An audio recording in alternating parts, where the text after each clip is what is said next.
Aleluya. Estamos, como ven, seguimos de obra. Necesitamos todavía hacer más énfasis todavía en el tejado. Necesitamos pintarlo arriba con pintura blanca que refleje un poco el calor, etcétera, etcétera. Y seguiremos insistiendo hasta que podamos hacer de esto un lugar más acogedor. También tenemos pensado aquellas puertas, levantar una pared y con algo de tergopol en medio para aislar del calor, y unas puertas de estas quitamiedo para salir y entrar de cada lugar, etcétera, etcétera, etcétera. Hay mucho trabajo todavía por hacer, pero quiero que sepan que esta semana hemos tenido un fin de semana, bueno, de loco. Yo digo, esto ya no, la culpa la tiene un poco Benny también, pero, en fin, y a veces que las cosas se dan así. Yo quisiera dar un aplauso para los que han estado trabajando este fin de semana, porque ha sido fuerte, fuerte, fuerte. Aleluya. Gracias, aleluya. ¿Eleazar no está? ¿Eleazar no está? Bueno, gloria a Dios, habrá quedado también cansado. De verlos trabajar a estos, por lo menos, ¿sí? Aleluya, gloria a Dios. La verdad es que ha sido un fin de semana muy intenso. El miércoles próximo será el último culto que tendremos en Cardenal Fonseca. Ay, bueno, pero ya haremos algo, ¿ok? Lo tenemos que entregar el local ya mismo dentro de un tiempito. Así es que todos los que tengan llave de aquel lugar, el miércoles, por favor, entréguenmela. No vaya a ser que entreguemos la llave y se encuentre el dueño con alguien allí, como ha pasado en alguna ocasión. ¿Sí? Amén. Aleluya. ¿Qué más? Creo que, bueno, nada más. Solamente quería titular la predicación de hoy: Conoceréis la verdad, una frase muy conocida, conoceréis la verdad y la verdad os hará libres. ¿Sí? En un aspecto espiritual, muy espiritual, la verdad es Cristo, ¿sí? Y Él es la puerta, y Él es el buen pastor, Él es la vid verdadera, Él es todo, la sustancia de la vida en sí misma. Pero ¿cómo podemos conocer a Cristo? Ahí es necesaria a veces una experiencia. Normalmente siempre se dan en las iglesias predicaciones sobre cómo superar las dificultades, los miedos, etcétera, las complejidades de la vida, una especie de charlas de coach, como si fuera un coach, un maestro de vida, ¿sí? Pero la realidad es que uno empieza a entender y a enfrentar los problemas cuando hay una transformación interior, cuando hay un encuentro con Cristo. Pablo no cambió hasta que el Señor no le tiró. ¿De dónde le tiró? ¿Del caballo? ¿Del camello? ¿De dónde le tiró? Lo tiró al suelo, ¿vale? ¿Sí? Lo tiró al suelo y ahí se revolcaba y estaba en conflicto con Dios. Y ahí empezó a cambiar su vida. ¿Pero qué pasó? ¿Cambió enseguida? No, tardó como 14 años en empezar su ministerio, y eso está bastante comprobado. Amén. Aunque inmediatamente fue a hacer algunas cosas, como entrevistarse con el, no me acuerdo, el ciego que le hizo caer las escamas. Ananías, sí, fue a entrevistarse con él, y ahí estuvo con algunos cristianos. Todos le tenían miedo porque este loco mata a la gente. O sea que fue una transformación radical, brutal. Ahora, esa transformación, ese toque de Dios se produjo en un momento, pero después el proceso de estabilización, es decir, de la realización, de la estabilización de esa experiencia, tardó mucho tiempo. Él se fue al monte Sinaí, se apartó allí mucho tiempo, y después estuvo viviendo entre los esenios. Ese volvió a Damasco, era un nombre que se usaba para simular una comunidad que estaba oculta allá en el desierto de las montañas del desierto de Judá. Amén. Así que a veces, hablando de cosas en la Biblia, se me escapan algunas cosas raras que muchos dirán: ¿dice qué está diciendo? ¿No? ¿De qué está hablando? Y hace unos días atrás dije que el cristianismo es la religión moderna, actual, más antigua, con las raíces más antiguas del mundo. Y claro, Lo escuchan, bueno, los que escuchan aquí, pues me habrán aguantado, nadie me ha dicho nada. Pero a veces alguno escucha por internet y digo, ¿qué estás diciendo, loco? No, tanto así no. ¿Cómo estás diciendo? Nosotros estamos enraizados en el judaísmo. Bueno, pues no. El Señor Jesús, ahora lo vamos a ver, el Señor Jesús salta por encima del judaísmo y nos enraiza en Abraham y Melquisedec.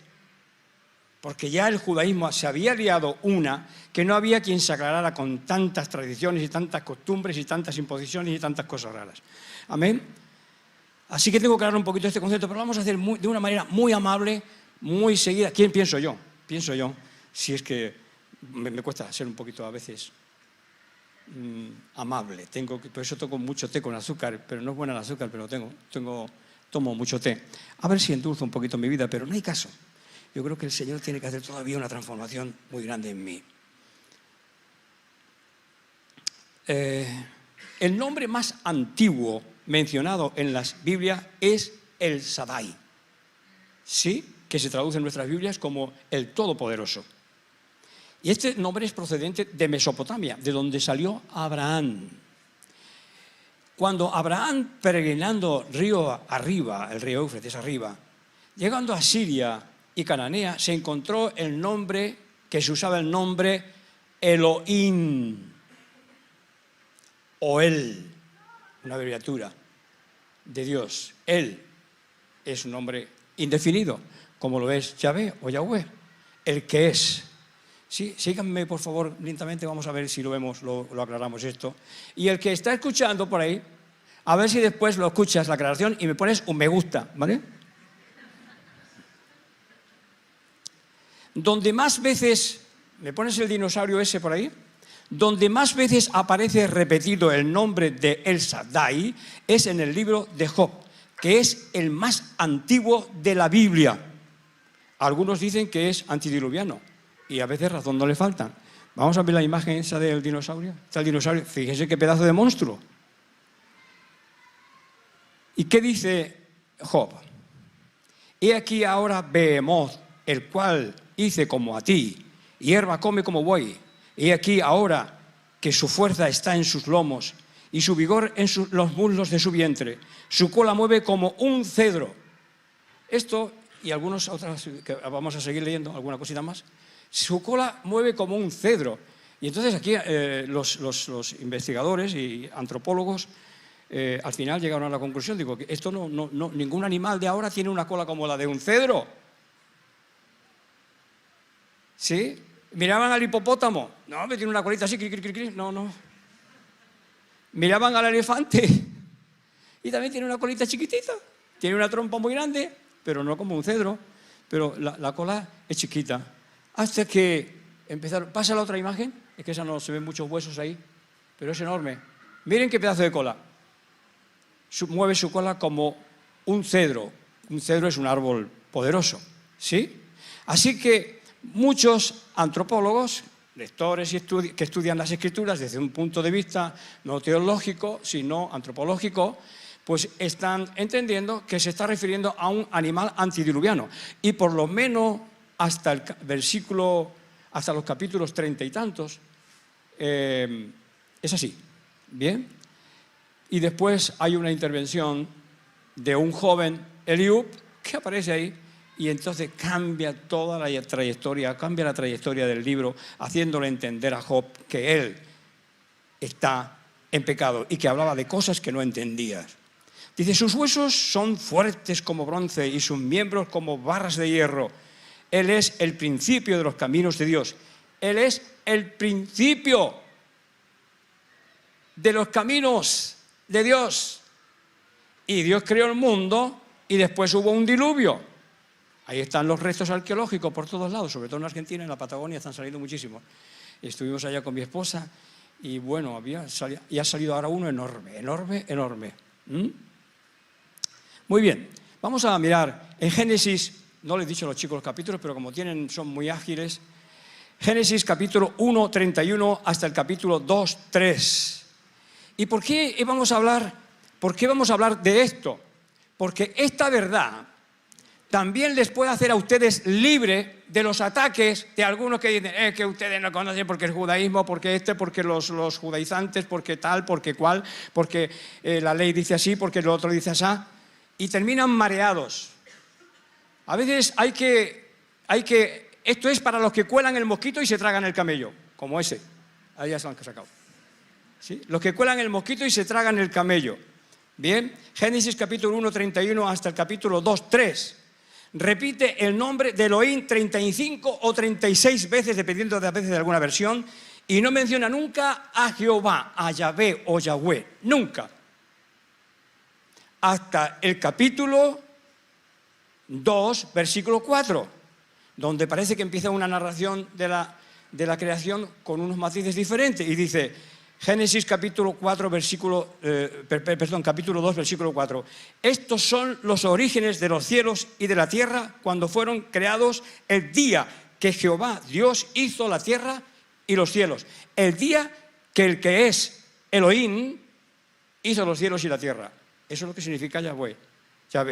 El que es Dios le da una definición o se le da un carisma.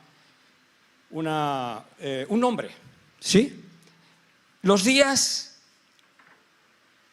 que Jehová Dios hizo los cielos y la tierra. Aquí empieza a mencionarse el nombre de Yahweh, el nombre de Yahvé o el nombre de Jehová. Hasta entonces todo el capítulo 1 no menciona para nada el nombre de Jehová, sino el nombre de Elohim.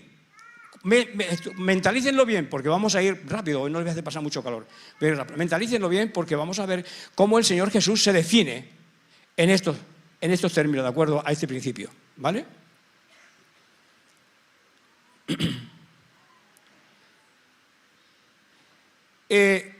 Abraham se encontró, cuando llegó a Siria y a estos lugares altos del Éufrates, se encontró que el nombre que se usaba era Eliezer, que quiere decir, Él es mi ayuda. Y el siervo de Abraham se llamaba Eliezer. Él es mi ayuda. No Yahvé o el Shaddai es mi ayuda. Él es mi ayuda. El Elohim es mi ayuda. El nombre que puso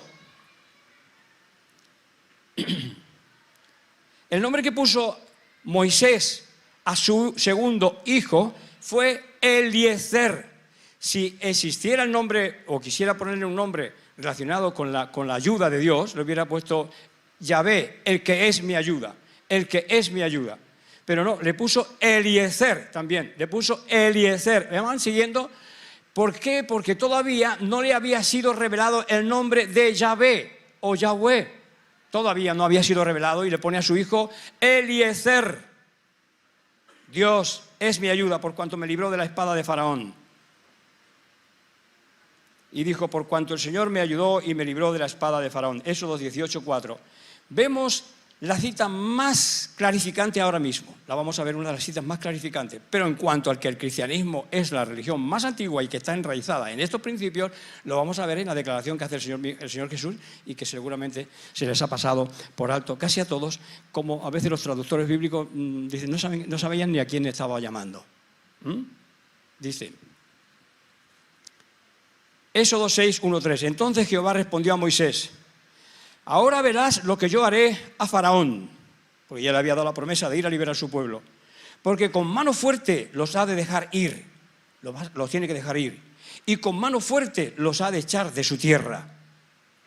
Habló todavía Dios a Moisés y le dijo, ¿os he dado el texto? Éxodo 6:1-3, no, Éxodo 6:1-3, lo siento. Después vamos a ir a Génesis 14:18, así que ténganlo por ahí preparado, ¿vale? Entonces Jehová respondió, volvemos a leer, entonces Jehová respondió a Moisés, ahora verás lo que yo haré a Faraón, porque con mano fuerte los ha de dejar ir y con mano fuerte los ha de echar de su tierra.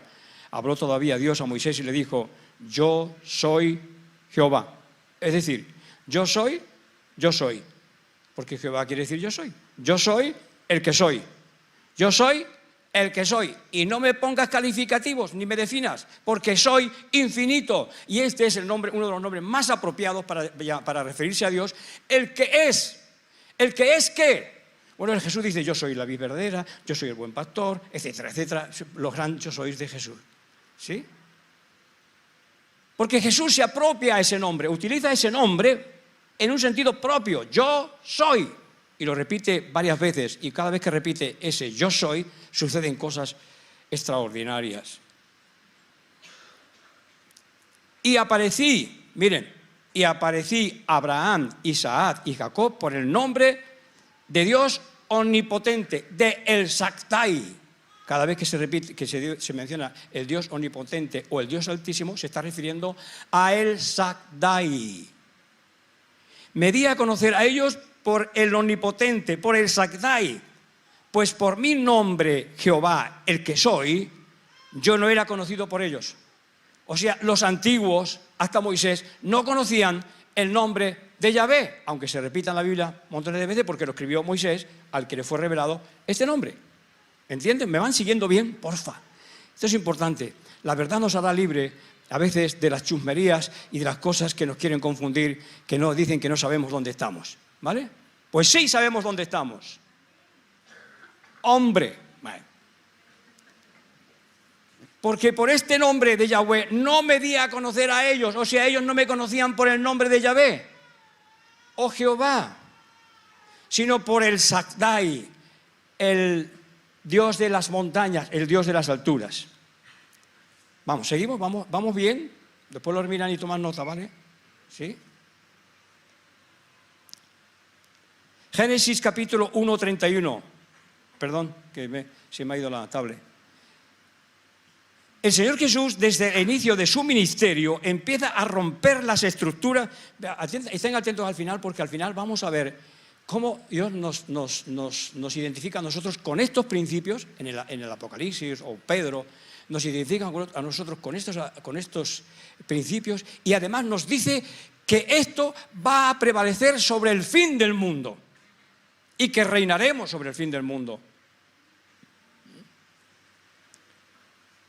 El Señor Jesús, desde el inicio de su ministerio, empieza a romper las estructuras religiosas del templo y comienza un enfrentamiento continuo y constante con los escribas, fariseos y saduceos, que eran la élite relacionada con el culto del templo. Y salta por encima del judaísmo, a pesar de que era judío e israelí, salta por encima de sus tradiciones y nos enraiza en Abraham y Melquisedec. Ah, pero es que Abraham era judío. ¿Abraham era judío? ¿Abraham era judío? ¿Sí o no? ¿No? ¿Por qué no?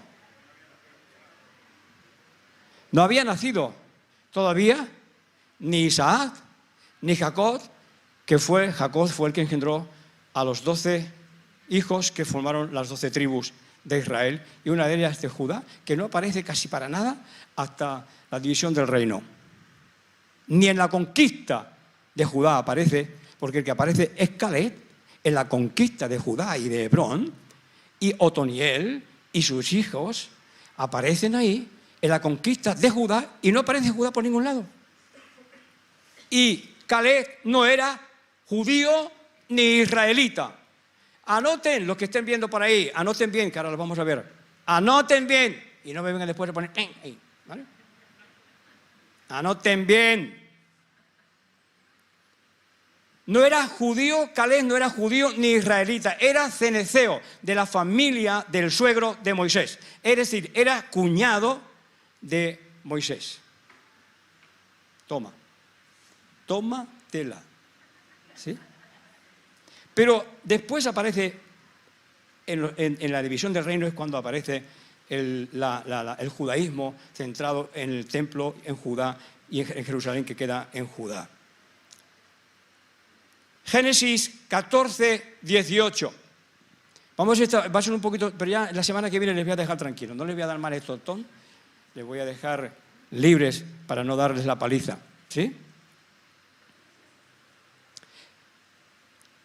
Génesis 14, 18. Pero Melquisedec, rey de Salem, sacerdote de Elión, no de Yahvé, Elión, el Altísimo, y no el Shaddai, que también es el Altísimo, el Dios de las alturas, sino que usa el nombre de Elión, el Altísimo.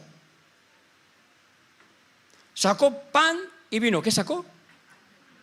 Pan y vino. No había cordero ni había nada. Pan y vino. Que es lo que nosotros celebramos en la Santa Cena. El Señor Jesús fue aislando este principio, para librarnos de la confusión y de la nube que hay en medio del judaísmo, de tantas tradiciones y tantas cosas raras, para que nosotros entendiéramos claro, y no lo entendemos porque tampoco nadie lo enseña bien, y entonces caemos siempre al judaísmo, otra vez al judaísmo, otra vez a los judeocristianos o judaizantes, ¿sí? Cuando tenemos unos principios mucho más profundos. Esto ya va a ser el último que voy a dar para aclarar un poquito la confusión que surgió por un comentario que hice. Y es que se me escapan estos comentarios porque lo tengo aquí en la cabeza, y como lo tengo aquí en la cabeza se me escapan. A veces se me escapan, ¿sí? Pero ya lo haremos de otra manera y explicaremos algunos principios de este tipo en clases, digamos, aparte, ¿sí? Para no tener estas cosas, y me voy a controlar. Para que no se me escapen estas cosas raras que después dicen, ¿qué ha dicho este? Qué cosa más rara que ha dicho, ¿sí? O sea, Génesis 14:18, pero Melquisedec, rey de Salem, sacerdote de Elión el Altísimo, sacó pan y vino y lo bendijo. ¿Cómo hizo Jesús? Pan y vino y lo bendijo, diciendo, bendito sea Abraham por Elión, bendito sea Abraham por el Altísimo, poseedor de cielos y tierra. Y bendito sea Elión, quien entregó a tus adversarios en tu mano, quien entregó a tus adversarios en tu mano y le entregó el diezmo de todo. Es que yo estoy leyendo una Biblia diferente, ¿vale? Estoy leyendo en la Biblia textual, que marca los nombres según eran en la antigüedad, ¿sí? Entonces, por eso pueden ustedes encontrarse con alguna dificultad. Bendito sea el Dios Altísimo que entregó en tus manos, que entregó tus enemigos en tus manos. Bien, vale, es más o menos igual, y lo aclara, el Altísimo, ¿bien? El Elión, el Altísimo, aquí no dice el Altísimo, aquí solamente dice el Elión, poseedor de cielos y tierra. Así que Abraham, después dice en Hebreos, habla sobre Melquisedec. ¿Cómo sería este Melquisedec? Que hasta el mismo Abraham, nuestro progenitor, nuestro padre, le entregó los diezmos de todo lo que había del botín de guerra. Amén.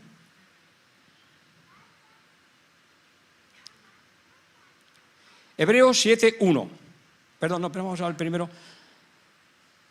Esto surgió a raíz de que comenté que en Jerusalén, con mi esposa, cuando salíamos del lugar donde el Señor Jesús había pronunciado las bienaventuranzas, les dije a los judaizantes que había allí, que eran casi todos judaizantes, y que estaban hablando de la recuperación del templo y del orden de Aarón, y que ya estaban localizados los descendientes de Aarón para empezar otra vez a construir el templo y tal, y les dije, el día que empiecen a construir el templo, ese día será la señal de que la venida del Señor Jesús está ahí, inminente. No sabremos el día ni la hora, pero no faltará mucho, porque está escrito así, ¿vale? Será la venida del Señor inminente. Y entonces le dije, es que nosotros, pero a ver, ustedes son cristianos, creen en Jesús, sí, pero es que Jesús nos dio un orden sacerdotal distinto. ¿Cómo que un orden sacerdotal distinto? ¿Tú eres de la tribu, tú eres de Aarón? Digo, no, yo no soy judío, porque tengo esta nariz que tengo, y no he crecido por la mala leche, pues debo tener algo de judío, soy judío, ¿sí? Sí, en mala leche, ¿sabes qué pasa? Es que aquí en España entonces tomábamos una leche, muy poca leche, y entonces los huesos no se desarrollaban mucho, ¿sí? Pero nos quedó ahí vitalidad, chaparritos pero matones, ¿eh? Ay, tú, pero a ver, ¿tú eres de Aarón? Digo, no soy de Aarón, y ni levita, tampoco soy levita, soy judío, vengo o hebreo, porque mi padre es Manzano, o sea, Manzano, Alonso Manzano. Ostras, hay ahí dos apellidos que son judíos, y en mi tierra casi todos son judíos, pero son mala gente, son judíos, son judíos, de ahí viene eso, judíos, ¿sí? Había muchos en una comunidad, y en nuestra iglesia, la iglesia de nuestro pueblo, han quedado las marcas en la pared porque han usado los restos de una sinagoga para construir la iglesia, y algunas piedras las han quedado al revés, y entonces se ven los signos de la sinagoga y que hablan del judaísmo en ese lugar, bueno, en toda España, pero en ese lugar en concreto de mi pueblo. ¿Bien? Entonces, ¿cómo dices tú que Dios ha marcado un sacerdocio nuevo? Pero claro, Dios ha marcado un sacerdocio. Primera Pedro dice, Primera Pedro 2:5 dice, vosotros también como piedras vivas sois edificados como casa espiritual y sacerdocio santo. No según el orden de Melquisedec, sino no según el orden de Aarón, sino según el orden de Melquisedec, tal como nos marcó el Señor Jesús, para ofrecer sacrificios espirituales, no sacrificios de animales, sacrificios espirituales, agradables a Dios por medio de Jesucristo. Sacrificios espirituales, es decir, lo que han hecho algunos aquí, trabajar duro, sudando. Dios los bendiga, gracias. Porque si no, esto no podría ser. Y todavía lo que nos falta. Yo sigo insistiendo, Dios, qué paliza con el techo. Es que el techo es fundamental, pues es la cobertura para que podamos estar cómodos aquí, aparte del aire acondicionado, ¿sí? Y tenemos que poner una capa más arriba. Bueno, ya. Vamos con Melquisedec. Primera Pedro 2:9. Mas vosotros sois linaje escogido, real sacerdocio, nación santa, pueblo adquirido para que anunciéis las virtudes de aquel que os llamó de las tinieblas a su luz admirable. ¿Lo han entendido bien? Mas vosotros sois linaje escogido, real sacerdocio. Melquisedec era rey y sacerdote del Dios Altísimo, pero vamos a seguir viendo, ¿sí? Y así que nos hace reyes y sacerdotes según el orden de Melquisedec y no según el orden de Aarón y del templo. Apocalipsis 5:10. Y nos ha hecho para nuestro Dios reyes y sacerdotes y reinaremos sobre la tierra. Así que cuando venga, que hable del fin, muy bien, el Señor nos va a venir a rescatar. ¿Sí? Y reinaremos sobre la tierra. Porque en medio de tanta confusión hay que poner un poco de luz. Porque es que aquí ya no sabemos ni lo que es un chico ni lo que es una chica. Tremendo esto. Pero es que, fíjense ustedes cómo es capaz de triunfar la mentira. Siempre hay excepciones que confirman una regla, ¿vale? Para no meterme más en líos que me van a volver a señalar. Paro aquí. Hebreos 7:1. Hebreos 7:1. Porque este Melquisedec, rey de Salem, sacerdote del Dios Altísimo, el cual salió a recibir a Abraham, que volvía de la matanza de los reyes, y le bendijo. Y saltamos, para no leer todo, saltamos al 7:2, ¿sí? Bueno, sí, vamos. A quien asimismo Dios dio a Abraham los diezmos de todo, cuyo nombre significa primeramente rey de justicia y luego también rey de Salem, es decir, rey de paz. Sin padre, sin madre. ¿Y por qué está diciendo sin padre y sin madre? Porque ya estaba escrito el Evangelio de Mateo y de Lucas, donde uno habla de la genealogía de Jesús por parte del Padre, que no tuvo nada que ver, pero pone la genealogía por parte del Padre. El Padre no tuvo nada que ver, fue padre adoptivo, no literalmente genético, ¿sí? Sin genealogía de padre ni madre. Y Lucas emprende la genealogía de Jesús desde el punto de vista de la madre, que ahí sí es más justo. Es que le quieren quitar la importancia a la mujer, pero la mujer tiene mucha importancia. Es que Jesús nació de una mujer. Es que las mujeres financiaron su ministerio. Es que las últimas que estaban en la cruz eran mujeres. Y es que la primera que le vio resucitar era una mujer. Y la que llevó el anuncio a los apóstoles era una mujer. Uy, perdón, pero ¿qué gritas tanto, Alfredo? Dios, es que se me escapan los impulsos, ¿sí? Y algunos, dale con la mujer.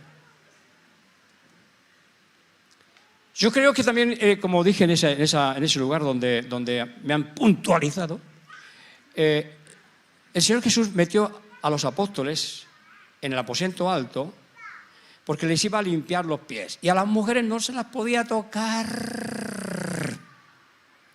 Si ya era pecado estar con una mujer y hablar con una mujer, fíjense la discriminación que había, terrible. Si ya era pecado hablar y estar con una mujer, imagínense tocarle y lavarle los pies. ¡Uy, qué sacrilegio! Muerte segura, ¿sí? pero lo quería hacer para demostrarle a los hombres que ellos van a ser los líderes y tienen que lavar los pies, si quieren ser los primeros, el que sea primero, porque sea el último. Y el que quiera ser líder entre vosotros, que sea el que limpia los pies de sus seguidores. Amén. Sin padre, sin madre, es decir, sin genealogía. Lo dice ahí, ¿no? ¿Están leyendo ahí? Sin genealogía.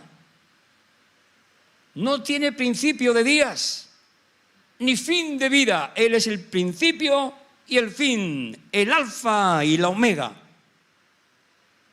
Sino hecho semejante al Hijo de Dios, permanece sacerdote para siempre, como Jesús, sacerdote para siempre, según el orden de Melquisedec. Hebreos 7:4. Considerad pues cuán grande era este a quien aún Abraham, el patriarca, dio el diezmo de los despojos. ¿Ustedes saben lo que representaba escribir esto y decir esto a los judíos? Esta carta está dirigida, ¿a quién está dirigida esta carta? A los hebreos. A los hebreos, no a los judíos, a los hebreos, todos, judíos e israelitas. Judá era al fin y al cabo una provincia de Israel, uno de los estados, pequeños estados de Israel. Ahora lo que pasa es que después se constituyó en la religión oficial. Ellos se consideraron así, entonces vino el Señor Jesús y le rompió todos los esquemas, pero los cristianos no los llegamos a entender, no lo llegamos a asimilar, que tenemos algo mucho más profundo que todo ese ritual y que podemos tener a través de Cristo una entrada, ahora lo vamos a ver, es tremendo ahora, una entrada al lugar santísimo. Podemos tener una relación con Dios a través del Espíritu Santo, con Cristo, con el Padre. Vamos a entrar en ello. Salmo de David, ya vamos corriendo. Salmo de David 21:1. Dios mío, Elohim mío, ¿por qué me has desamparado? ¿Por qué estás tan lejos de mí, de mi salvación y de las palabras de mi clamor? Esto es un grito de desesperación, como a veces debería pasar en ciertas circunstancias en nosotros. En vez de estar siempre tan afligidos, sintiéndonos poca cosa, recurrir a Dios en clamor. Dios mío, porque Dios habita en el corazón quebrantado. En el corazón quebrantado. Cuando veas un corazón que está quebrantado, no lo toques, no le vayas a dar ningún consejo, que ya está recibiendo el consejo del Altísimo y el toque del Altísimo.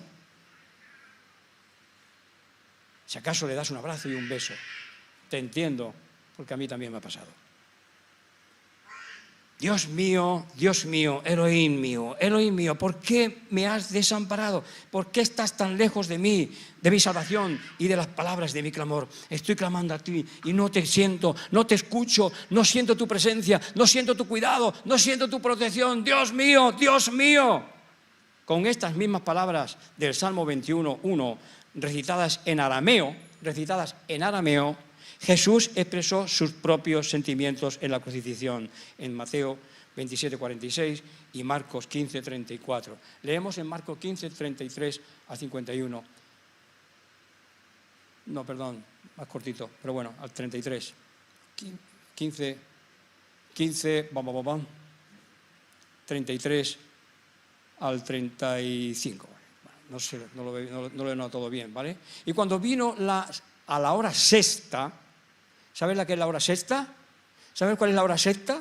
La hora de la siesta. Es la hora de la siesta.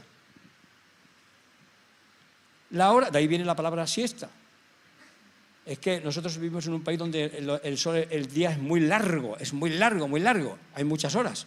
Y entonces necesitamos hacer un paréntesis a mediodía y dar una cabezadita. Y ya te levantas otra vez despejado, en medio de este calor que está haciendo tan brutal en estos días. Ya voy terminando para no darles más la paliza. A la hora, dice, y cuando vino la hora sexta, hubo tinieblas sobre toda la tierra. Ojalá fuera un poco de tiniebla ahora, para que no tuviéramos tanto calor. Hasta la hora novena. Entre broma y broma, vayan anotando. Desde la hora sexta, que son las 12 del mediodía, hubo tinieblas sobre la tierra hasta la hora novena, desde las 12 hasta las 15 horas.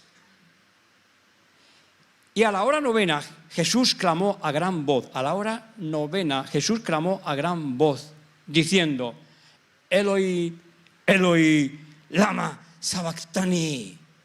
Que traducido, lo traducen, por lo menos, dice, quiere decir: Dios mío, ¿por qué me has desamparado? Exactamente lo mismo que dijo el rey David, porque era descendiente del rey, por eso era sacerdote, real sacerdocio. Real sacerdocio. Lo uno por la carne y lo otro por el don de Dios. La cronología calculada a propósito es compatible con la narrativa de Juan que Jesús murió el viernes 3 de abril del año 33 de Cristo a las 15 horas.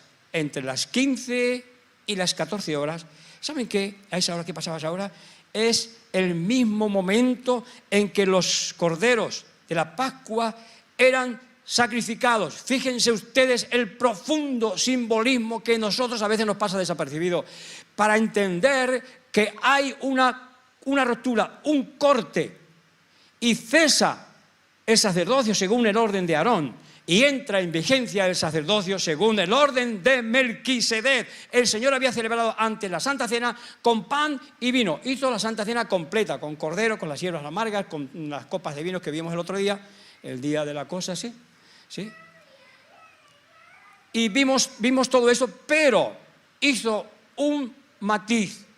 Se produjo un matiz, apartó el pan y el vino y constituyó la Santa Cena, y no como un consejo, sino como un mandato, esto os mando. Y el apóstol Pablo dice: como yo recibí esto os mando, esto os ordeno, que cuando hagáis esto, lo hagáis en memoria mía. A ver, que no estamos tan desenchufados, campeón.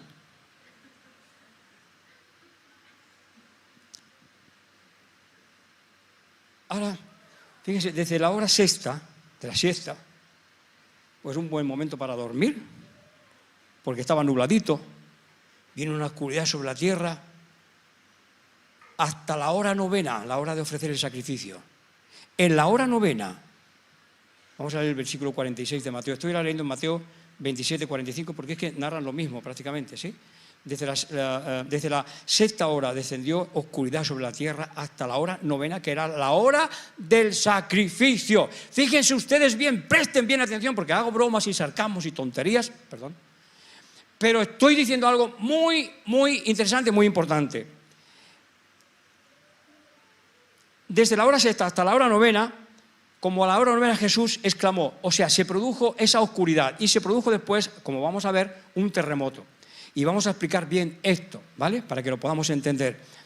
En esa hora, cuando estaban sacrificando los corderos, Jesús, como el cordero inmolado de Dios, en esa misma hora, justo en ese mismo tiempo, exclamó a gran voz, como estoy hablando yo ahora, más fuerte, exclamó a gran voz diciendo: Eli, Eli, hija mía. No, ¿dónde está? Eli. Eliana, es que mi hija se llama Eliana. Eli, Eli, es porque era eloinista. Ahora ya me convertí a Cristo, ¿vale? Es que no se puede, tío. Es que con estos sarcasmos y estas cosas que te salen, no se puede. Pero estamos hablando de algo muy serio. A la hora novena, en la hora que se estaban sacrificando los corderos, imagínense ustedes todos los sacerdotes ahí ofreciendo el sacrificio, degollando corderos y haciendo toda la matanza que se hacía. Ustedes se imaginan volver al orden de Aarón y poner un matadero allá en Jerusalén y volver a tener aquello lleno de excrementos y de suciedades y de sangre otra vez, cuando hay mataderos excelentes, que eso se ha superado, por Dios. Y nos han enseñado cómo sacrificar y cómo matar a los animales bien, aunque todavía tampoco lo hemos aprendido, ni con los toros, ni con las vacas, ni con lo que se matan en los mataderos. Pero estamos aprendiendo aquí. El tema del sacrificio era enseñar al pueblo cómo debía sacrificar a los animales. Y lo dice muy claramente a veces, dice: no mates al cabrito delante de su mamá porque sufre el animal. Ni mates a la mamá delante del cabrito porque también sufre, tienen sentimientos. Les está enseñando a matar y qué es lo que deben comer y qué es lo que no deben comer y cómo deben comerlo. está enseñando todas estas cosas. Como ahora en el culto de ahora nos están enseñando doctrinas y nos están enseñando cómo vivir y cómo enfrentar la vida, y cuando venga uno para ir mareándote la perdiz con el judaísmo y con no sé qué y con no sé cuánto y de aquí y de allá, lo escuchas, pero que no te confunda, porque la verdad te hace libre, si no serás un esclavo y un confundido. Y no estoy hablando ahora solamente de la verdad de Cristo, sino de la verdad, de una verdad intrínseca, profunda, pero también que se manifiesta en el exterior. Es decir, de una verdad en la que te pueden liar si tú no tienes los conceptos bien claros.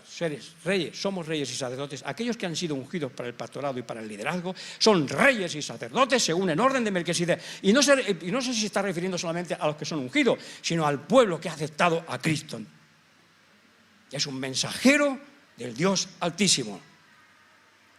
Así que ustedes se imaginan allí degollando corderos, degollando animales, y resulta que el Cordero de Dios está siendo degollado y maltratado en una cruz. Y en ese mismo momento, en ese tiempo, exclama: Elohim, Elohim, Eli, Eli. Porque está en hebreo, en arameo. Ustedes saben que los vocablos y las palabras van cambiando. ¿Sí? Antes se escribían, por ejemplo, para que entiendan, fierro. Y se escribe con H, para diferenciarlo, que ha sufrido una transformación. Fierro. Y ahora se escribe hierro, con H. O farina. Se escribe harina. El lenguaje va sufriendo una transformación y no son las palabras exactamente como Elohim, que es en el hebreo antiguo, o en el hebreo cananeo antiguo, o en el arameo en que hablaba el Señor Jesús. Pero ellos entendieron que estaba llamando a Elías o que estaba llamando a algo raro. Y entonces, como a la hora novena, Jesús exclamó a gran voz diciendo, en su propio sacrificio, sustituyendo los sacrificios que estaban haciendo los sacerdotes en ese momento: Lama Eli, Eli, lama sabactani. ¿Qué significa? Dios mío, ¿por qué me has desamparado? Y cuando algunos de los que estaban allí le oyeron, decían: este hombre está llamando a Elías, al profeta Elías. No entendían bien lo que estaba pasando allí. Y de inmediato uno de ellos corrió, tomó una esponja, la llenó de vinagre y poniéndola en una cuña le daba de beber. Pero otros decían: vamos a ver si viene Elías a salvarlo. Pero Jesús clamó otra vez, a gran voz. Volvió a clamar otra vez, a gran voz: Eli, Eli, no me abandones, cariño, cuando sea viejo. Elohim, Elohim, lama sabactani. Y entonces dice: he aquí, en ese momento, el velo del templo se rasgó en dos, de arriba a abajo. Y fíjense bien, vamos a matizar esto muy bien, porque aquí hay gato encerrado. La tierra tembló y las rocas se partieron. Es decir, el templo estaba en una roca. Y dice, la cortina del templo se rasgó. Según San Jerónimo, que pasaba lo que estaba pasando ahora, en la traducción de la Biblia, la Vetus Latina, se traducían y ya cada una decía una cosa y otra decía otra. Algo parecido a lo que está pasando hoy. Con tantas traducciones de la Biblia, hay tantas, puede pasar, no hay problema, está la puerta abierta. La entrada es libre, la salida a palos.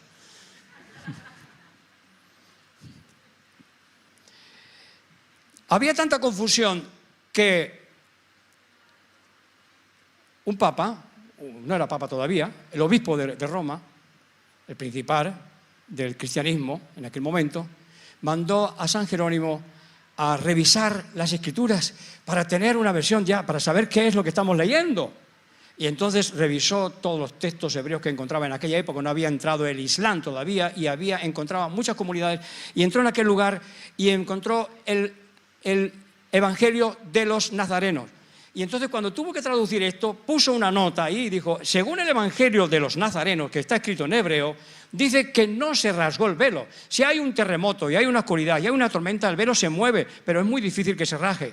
Lo que dice el Evangelio de los Nazarenos es que el alquitrebe, es que el dintel que aguantaba el velo por el terremoto se hundió.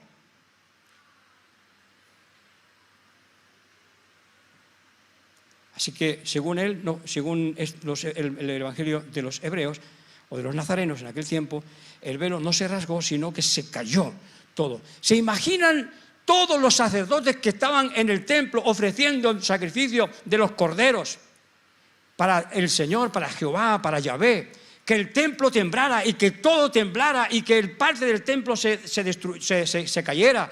Y desde ahí quedó el templo dañado, así que a los romanos les fue más fácil destruirlo. Quedó el templo rasgado por algunos lugares. El susto que se pegaron todos, esto no está escrito aquí, pero ustedes se lo pueden imaginar, que cuando Jesús clama, Elohim, Elohim, lama sabactani, y hubo un terremoto, una oscuridad y un terremoto, y cayeron algunas gotas de lluvia, y que se movió el templo, y que se cayó el arquitrebe del templo, según el Evangelio de los hebreos de aquella época. ¿Sí? El susto que se pegarían, fíjense lo tremendo de lo que estaba sucediendo.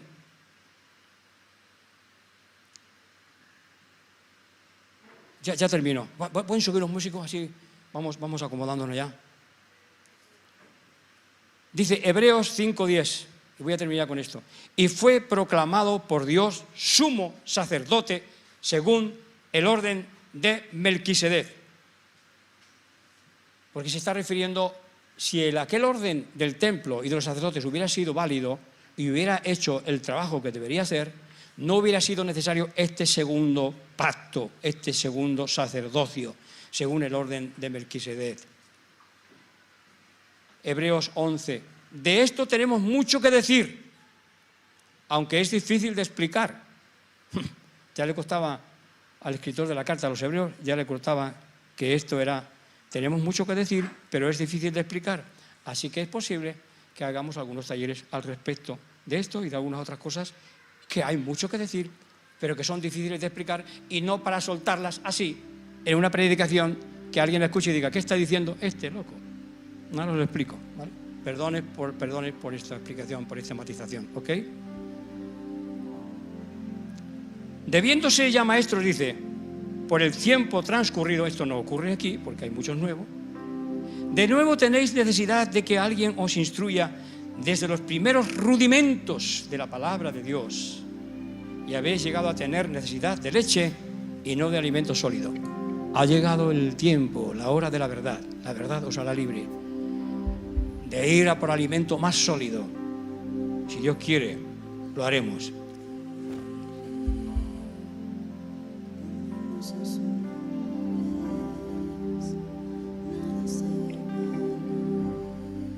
El término Elohim, como hemos dicho, aparece en el Génesis 35 o 36 veces según la denominación. Y no aparece nunca Yahvé, lo que nos da a entender que el nombre primario era Elohim, al cual muchos judíos lo quieren borrar. Y me mantengo ahí, nada más me mantengo ahí, no está la cámara, me mantengo aquí, ¿vale? Pero lo explicaremos en privado. ¿Sí? Han querido borrar el nombre de Elohim y de Israel para que prevalezca Judá y el judaísmo. Aleluya. Díganme alguna canción. Aleluya. Nos ponemos en pie, hermano, nos ponemos en pie. ¿Se imaginan ustedes la importancia de lo que ocurrió en el momento en que Jesús murió? Fue el fin de una trayectoria que continúa hasta hoy, porque el templo ha sido destruido hasta hoy. Y empezó un nuevo orden sacerdotal y un nuevo ministerio, del cual sois parte, sois llamados, hombres y mujeres. Sois llamados, habéis recibido la llamada a este sacerdocio, pero es necesario entenderlo bien para que nadie os llene la cabeza y os confunda. Nada se iguala a él. Su nombre es Yahvé, el que es. Jesús lo dejó bien claro en los evangelios muchas, reiteradas veces. Yo soy. Y lo he repetido muchas veces. Cuando fueron a buscarle al huerto de Getsemaní, dijeron, ¿a quién buscáis? A Jesús Nazareno, no de Nazaret, a Jesús Nazareno. Yo soy. Y se cayeron. Cuando pronunciaba ese nombre era intocable, porque estaba ejerciendo la autoridad de Dios y no solamente un simple hombre. levantaos. Les dijo, levantaos. Os he dicho que a quién buscáis. A Jesús Nazareno. Os he dicho que soy yo. Soy un yo. Ahora me he hecho hombre. Ahora podéis tocarme. Ahora es el Hijo del Hombre ofrecido en sacrificio para romper la tradición y para romper la herencia que a veces nos confunde y nos hace vivir en condenación con la ley. Cuando usan la ley nos hacen vivir en condenación. Que nadie te condene porque eres sacerdote, sacerdota del Dios Altísimo, según el orden de Melquisedec. Se quedaron los judaizantes que venían conmigo sorprendidos, y el guía abriendo unos ojos así. Vámonos de aquí, de este lugar, como dijo Jesús, vámonos de este lugar que ya hemos terminado aquí. Por Dios, todo el camino así, escuchando cosas de enraizarnos otra vez en el pasado, donde hay una roca que las raíces no pueden profundizar más para abajo. Nuestras raíces están en los comienzos, en el principio, como el dinosaurio este. En el principio, digo, este es el camino del principio. Este es el principio. Aleluya. No hay otro nombre. Se apoderó Jesús de ese nombre. Se apoderó de ese nombre. Yahweh, Yahvé, el que es. Y hizo algunas definiciones. Yo soy tal, yo soy cual, yo soy el buen pastor, yo soy la vid verdadera, yo soy la puerta. Yo soy el que soy. Tu nombre, no hay otro nombre. Hermoso su nombre. Hay poder en su nombre, hay poder, hay poder. Hay poder en su nombre. Hay poder. Donde no hay poder es en la pasividad. En la pasividad. Pero en la fe, en el nombre de Dios hay liberación, hay salvación. Cuán poderoso su nombre es. No hay otro nombre, no hay otro nombre. Aleluya. Su nombre. Cuán hermoso su nombre. Cuán hermoso su nombre.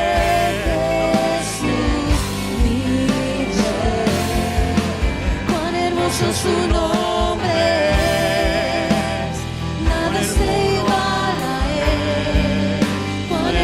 Su nombre, no hay otro nombre. El nombre no ha cambiado. El nombre no ha cambiado. Ha cambiado las costumbres y las tradiciones que ponen un velo sobre la verdad. Fariseos hipócritas, que con vuestras tradiciones y vuestras costumbres anuláis la palabra y el poder de Dios. ¿No lo digo yo? ¿Lo dijo Cristo? Las tradiciones anulan la fe sencilla de creer en el nombre que es sobre todo nombre, Jesús, Yahweh, el que es, Yeshua, el que es, el que es. No hay otro nombre, nada es igual a Él. Aleluya. No permanezcas indiferente. Ejercita tu fe, porque eres llamado a ser sacerdote, hombre o mujer, según el orden de Melquisedec. Aleluya. Dios los bendiga. Gracias. No hay otro nombre. Aleluya. No hay otro nombre. No hay otro nombre. Cuán hermoso es su nombre. El nombre de Jesús. El nombre de Jesús. Jesús como el ladrón en la cruz. Ten misericordia de mí. Como Bartimeo, Señor, ten misericordia de mí. O como el ladrón en la cruz. Cuando vengas en tu reino, acuérdate de mí. Sin fe, sin tradición, sin conocimiento, fue salvo por la fe. Por el nombre de Jesús. Por el nombre de Jesús. Hay poder, hay poder.